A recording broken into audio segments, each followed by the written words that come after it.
Assalamualaikum warahmatullahi wabarakatuh. Pamirsa subscriber ke Sunda anu Satya Satuhu dina dangat ayeuna orang neraskeun deui hanca dongeng harta tinemu dosa bagian ke-10. Ieu anu nganggitna nyaeta Bapak Tatang KS. Sumangga supados teu nyangkolong teuing kana waktos wilujeng ngadangukeun. Jatni kawi harta inditna ti imah poe keneh samalah make jeung munggu budak sagala diharuduman ku mantel. Anu tayalian eta budak nu dibawa kalawan keur sare teh anakna anu katelah Rosita. Anu araya di imah saurang ge teu aya nu nyanahon jeung teu kaciri ku Bi Uning. Si mana horeng pangna teu kanyahoan kun di imah teh kulantaran waktu ngorejat hudang. Eta budak geus diheulakeun di pangku tina bok kalawan digolerkeun dina teras di luar. Kaayaan jatnika dina mangsa harita lamun seug aya nu nganyahoankeun teu beda ti bangsat. Leumpang salungkar saringkar kukurubutan kanu saruni bari mamawa anakna anu keur sare ngagebrak teu lilir-lilir. Beuki lila jatni kawi harta asa beuki gancang teu sirikna setengah lumpat boga rasa sieun kaburu ngaliwatan lembur batur. Kalawan bisi aya nu nganyahoankeun yen manehna mawa budak anu can nyaho naon maksudna jeung deuk ka mana make eta budak dibabawa sagala. Parecis meletek panon poe ti belah wetan jatnika geus nepi ka hiji patempatan anu kaayaanana teu beda ti leuweung. Tangkal kai ngajalegir eurih teu sirikna satangtung jaba areuy pabeulit. Masya Allah, tobat nu agung, pohara bedasna pangajakna setan, luas alah batanti miceun bangke. Tampolana jatnika tega miceun anak di tengah leuweung anu sakitu leuweung geledeganana, budak masih kene sare digolerkeun dina handapeun tangkal kai gede. Sok leos teh lain heuheureyan, estu teu direret deui ku sabelah mata. Sanggeus budak ditunda anu harita keneh jatnika lempang gagancangan pamikirna sok sieun aya nu nganyahoankeun atawa kaburu eta budak nyaring. Anu tangtu ceuk pikirna lamun seug kanyahoan ku batur pinasti dirina bakal ngarandapan hiji perkara anu matak ngajadikeun kerugian pikeun dirina. Teu sakumaha lila eta budak anu sakitu geulisna teh ngulisik lilir kulantaran ngarasa tiris da puguh digolerkeun di handap. Katambah-tambah ketinggangan cai ibun anu nyarangsang dina dangdawunan. Tidinya mah nyah panona bentak rarat-ret kakenca kakatuhu geus kitu eta budak teh hudang dibarengan ku ngoceak ceurik ngagegero nu jadi indungna. Sanajan bari ceurik sakitu dedengekan ge da puguh kasebutna di leuweung saurang ge teu aya nu nyampur-nyampurkeun atawa nu ngarawatan ka eta budak nu keur gegeroan mak-makan bari hantem dedengekan. Dina waktu eta budak keur dedengekan di pelebah rungkun eurih kadenge hiji sora guguluk-gukan anu teu lila nyurungkuy kaluar bagong celina geus rancung. Matana buncelik nempo ka budak nu keur ceurik. Eta bagong anu sakitu badagna jaba sihungna panjang teh make mundur, tapi mundur ge lain mundur sieun atawa watir ningali budak keur ceurik. Anu puguh mah eta bagong teh maksudna deuk ngawahan nyuduk eta budak teh. Kulantaran benang disebutkeun budak macan pati gede dosa kalawan ditangtayungan kuno kawasa kudu wae aya pitulungna jalana tim pada manusia keneh. Anu kabeneran di eta leuweung aya jalma nu keur moro anjog ka eta patempatan anu aya budak keur ceurik teh. Barang srog eta jalma anu keur moro teh ujug belawar ngalungkeun tumbak ka hiji bagong anu deuk nyuduk budak keur ceurik. Anu harita keneh oge eta bagong teh ajal benang ku tumbak nu moro. Ya Allah, Gusti nu agung. Deudeuh teuing na budak saha atuh ieu teh? Nyai cerong saha ya di dieu? Putra saha nyai teh? Ceuk hiji lalaki anu tas numbak bagong nanya ka eta budak bari diusapan sirahna. Ma hayang jeung emak, hayang jeung emak. Cik eta budak cerik bari nyaritakeun hayang jeung emak. Saha emak nyai teh?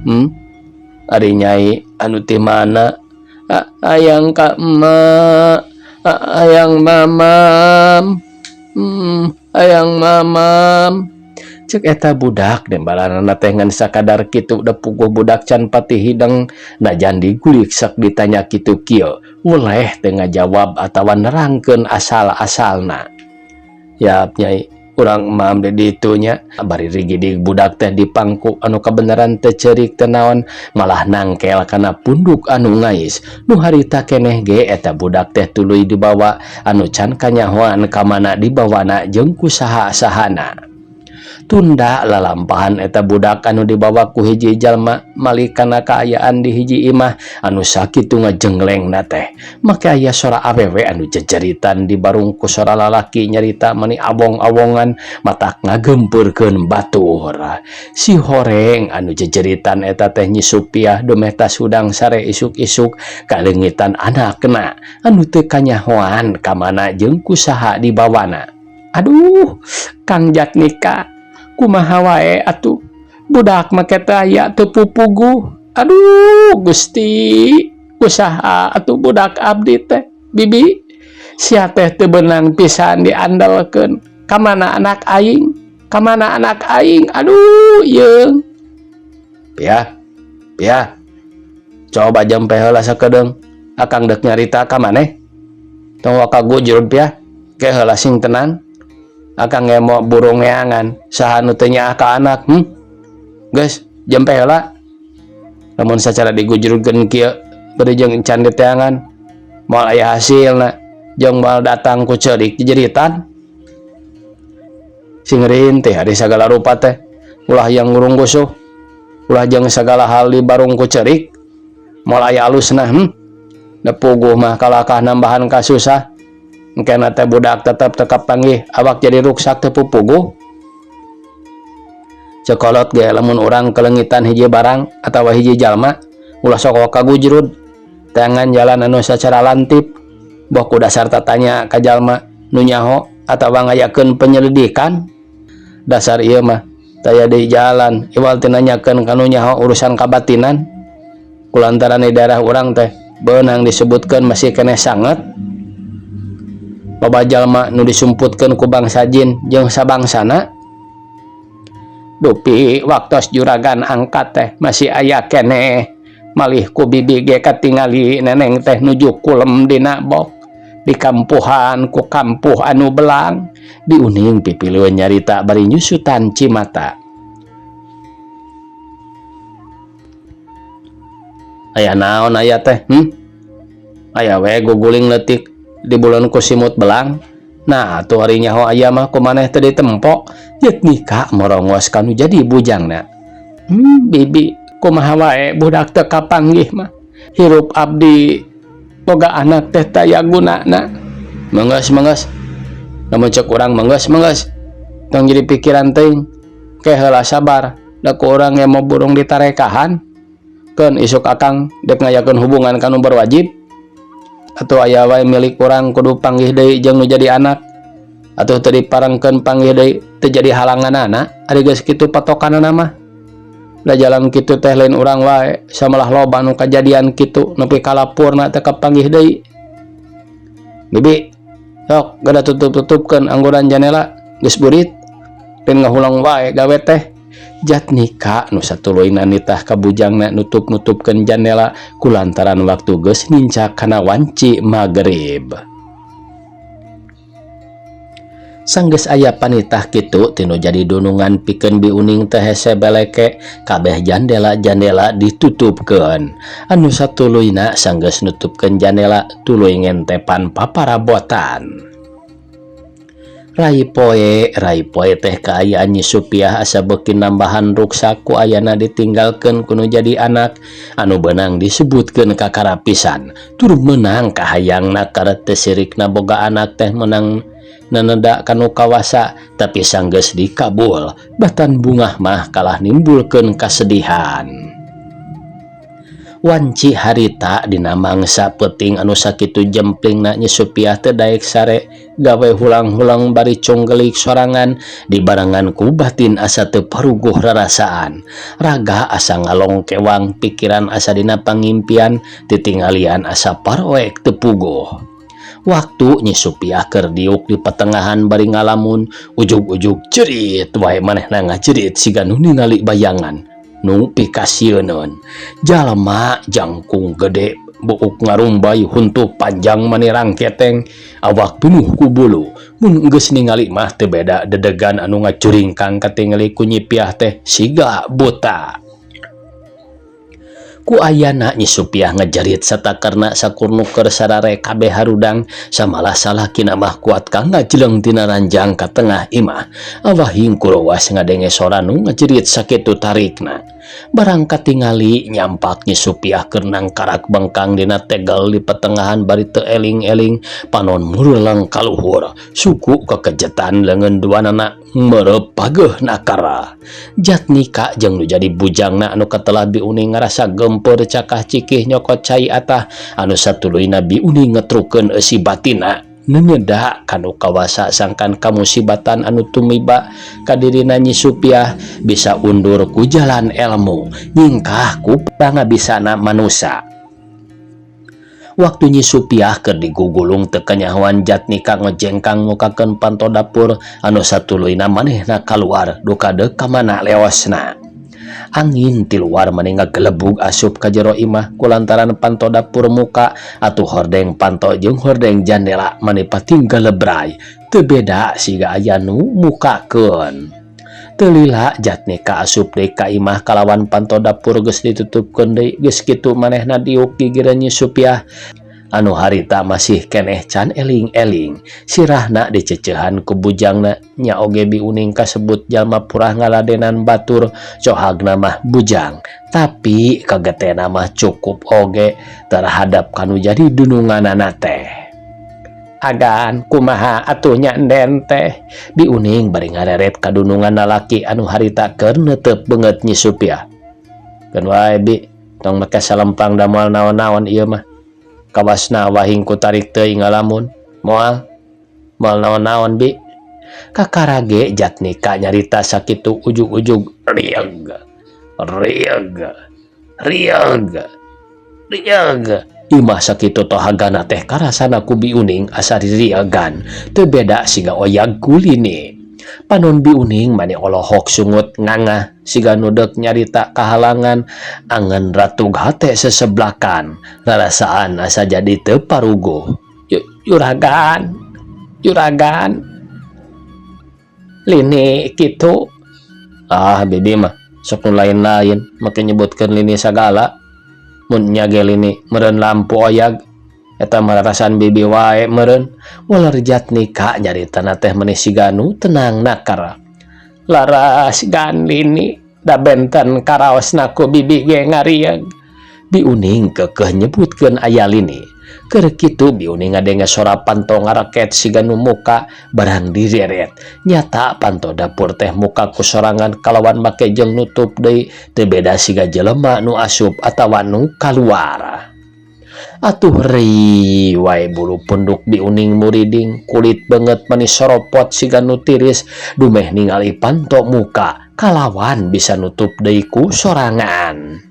Tapi pikeun Jatnika mah jongjon wae teu boga rasa keung atawa sieun, malah ku ayana kitu teh kalah ngojengkang nempo barudak anu dua keur sarare di kamarna.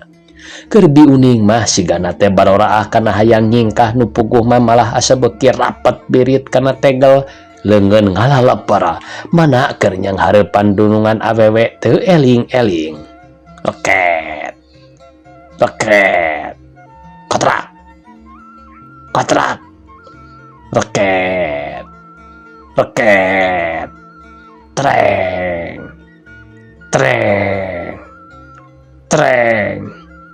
grit, reket. Ah, juragan, bibi mah karareung teuing ieu teh. Eta naon gan? Anu raketan teh di mana? Bi Uning bari jongdang tunggeus kitu manehna ngateuyeub lempang anu maksudna deuk ka kamar. sajeroning lempang kaketeyepan teh ari beungeut nama murilit wae nempo kana beungeut dunungan lalaki anu harita Jatnika keur neuteup kana beungeut Bi Uning anu keur asup ka kamar. Katingali ku Bi Uning panon dunungan lalaki asa aya sinaran neuteup teu daek ngiceup-ngiceup atuh ku ayana kitu teh malah nimbulkeun matak sieun pikeun dirina Bi Uning awakna jadi ngadeg-deg beungeut jadi pucat. Entong nyingkah Bi Uning, entong nyingkah ti dieu. Jung nangtung tuluy ngadeketan Bi Uning anu harita undur-unduran deuk asup ka kamarna kulantaran ningali dunungan lalaki ngadeketan. Bari panon mencrong bibirna rada muka, katingali huntuna rada muka, katingali huntuna siga manjangan teu beda sihung deuk bijil. Bi Uning, tong ingkah. Cicing. Aw! Ceuk Bi Uning harita ngagorowok. Dina waktu harita di imah Jatnika pinuh ku jalma-jalma awewe lalaki kolot budak meneng ngagimbung ku ayana bujangna anu katelah Bi Uning ngoceak kalawan dibarengan ku sora barudak careurik anu tayalian bujangna keneh Jatnika anu katelah Nyi Titi jeung Omod. Kaayaan jalma-jalma sadarea pada ngarasa gempeur ningali Bi Uning sanggeusna ngoceak teh awakna ngajolopong suku duanana kekejet panon ngaburileng kaluhur huntu cakep teu bisa dibuka katambah-tambah ningali dununganana nu awewe katelah Nyi Supiah ngalempreh wae teu eling-eling. Pikeun Nyi Supiah ku ayana kitu teh tayalian kalaleban kuno jadi anak leungit teu pupuguh anu hartina aya nu mawa dina mangsa ti peuting nu teu kanyahoan ku manehna. Den, ceuk hiji lalaki. Dupi ku ayana kieu teh kumaha margina? Mang mah asa ngaraos helok naker. Eta lalaki anu nyarita kitu teh keur nyang hareupan Nyi Supiah anu entas dijiad kalawan sirahna dicecehan.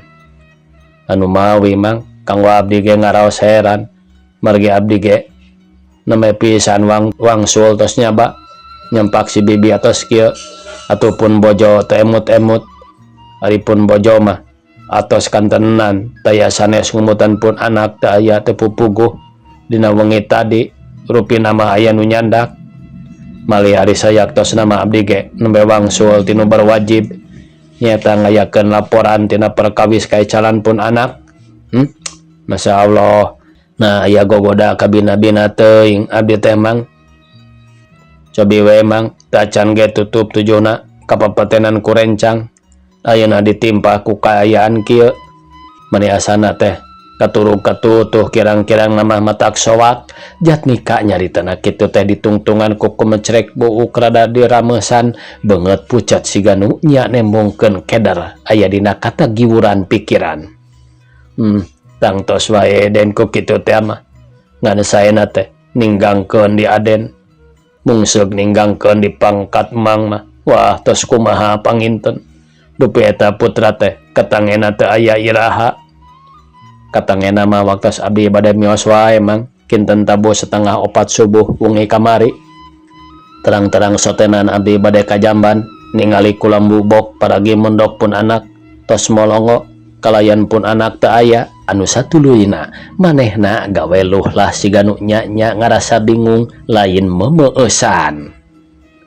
Eta mah rupina den ceuk pangemut mang putra teu aya teh sanes ku jalmi kana tangtos kuno bangsa goib sepertos itu tuh putrana pun lancek nya kitu deui mun itu mah teu ayana teh nuju amengan sarepna di kebon ngadon arucing-ucingan maklum urang kalih resep ali rencang-rencangna marulih ka masing-masing bumina ali itu putrana pun lancek teu aya kengeng 3 dinten 3 wengi kependakna teh kuno bade ka pasar subuh-subuh aya sora murang kalih nuju sasauran kawit nama disangka nu teu puguh we eta suanten murang kalih teh da puguh ka hiji aya di patempatan anu suni katambih-tambih poe keneh mung eta mah dasar kudu kitu pitulungna tinu kawasa ngadak-ngadak eta jalmi nu mendakanana teh ludeung wantun nyampurkeun ka tempat eta murang kalih teh atuh tos kitu mah lajeng diiburkeun dugi ka ayeuna aya. Cek hiji lalaki nyaritana teh papanjangan make ngawangkongkeun anak dulurna leungit teu pupuguh. Keur nyarita kitu jalma-jalma anu keur ngagimbung nempo Bi Uning di kamarna teh raribut pada nyarebutkeun Bi Uning geus teu aya, Bi Uning geus teu aya. Anu harita mah Bi Uning mulih ka jati mulang ka asal anu teu disangka-sangka naker. Ceuk pandangan batur mah teu gering heula teu naon ujug-ujug maot wae anu teu kungsi setengah poe di barang teu ingat nepi ka lesna teh. Atuh puguh we pikeun jalma-jalma anu kadarinya tur nyaho yen Bi Uning teh teu naon-naon menega leumpeur anu ngucapkeun kitu ngucapkeun kieu meuni reang. Kumaha carana urang-urang ditinggalkeun maot.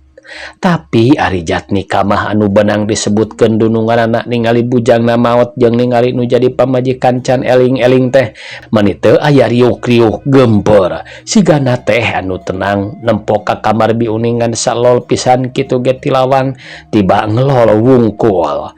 Barudak anu duaan meuni reang careurik taksiran asa ditinggalkeun maot kuno jadi indungna. Da puguh eta barudak araya di dinyana tur jadi bujang Jatnika teh ku ayana nuturkeun Bi Uning. Ari sedangkeun ayeuna nu dituturkeun anak malah maot pisan. Teu lila eta barudak teh rarepeh ngan sakadar kadenge euriheunana wungkul kulantaran repehna teh sanggeus ningali dunungan awewena ngulisik eling.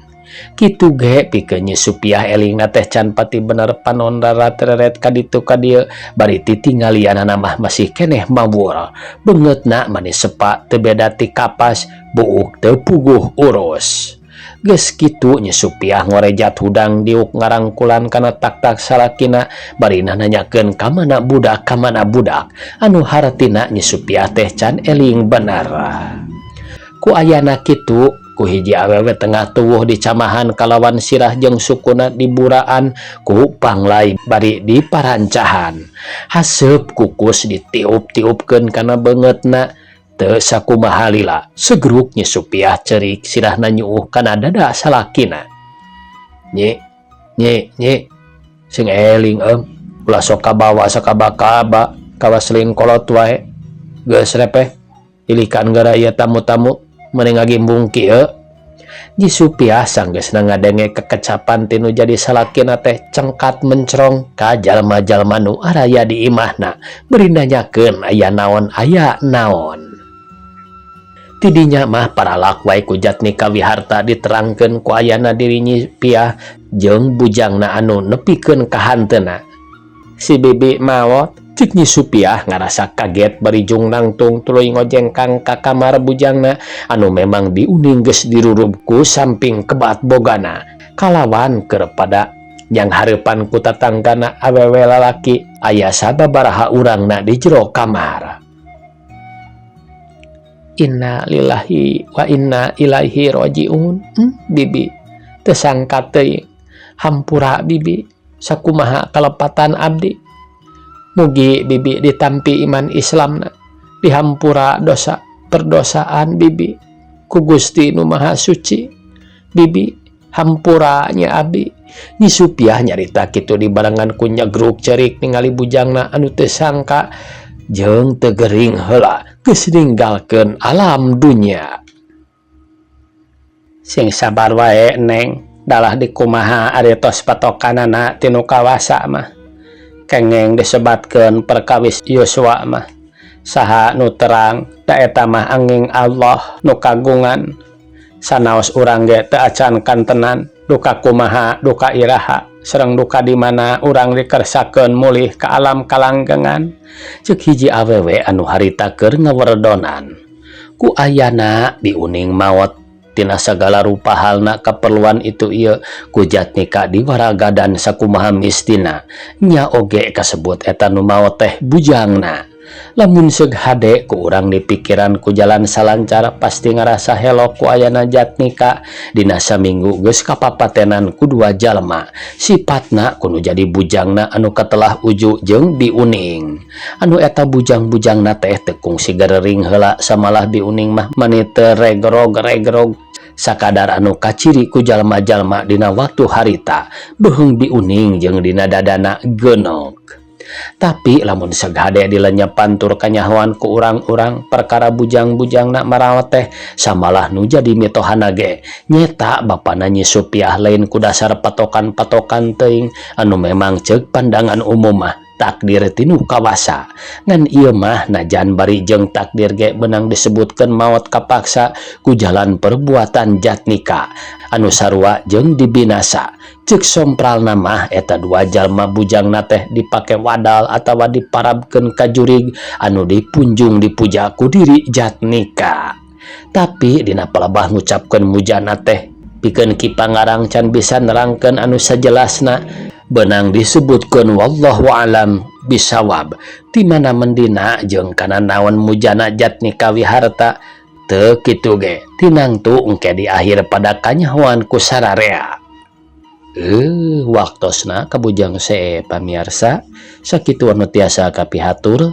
Wassalamualaikum warahmatullahi wabarakatuh.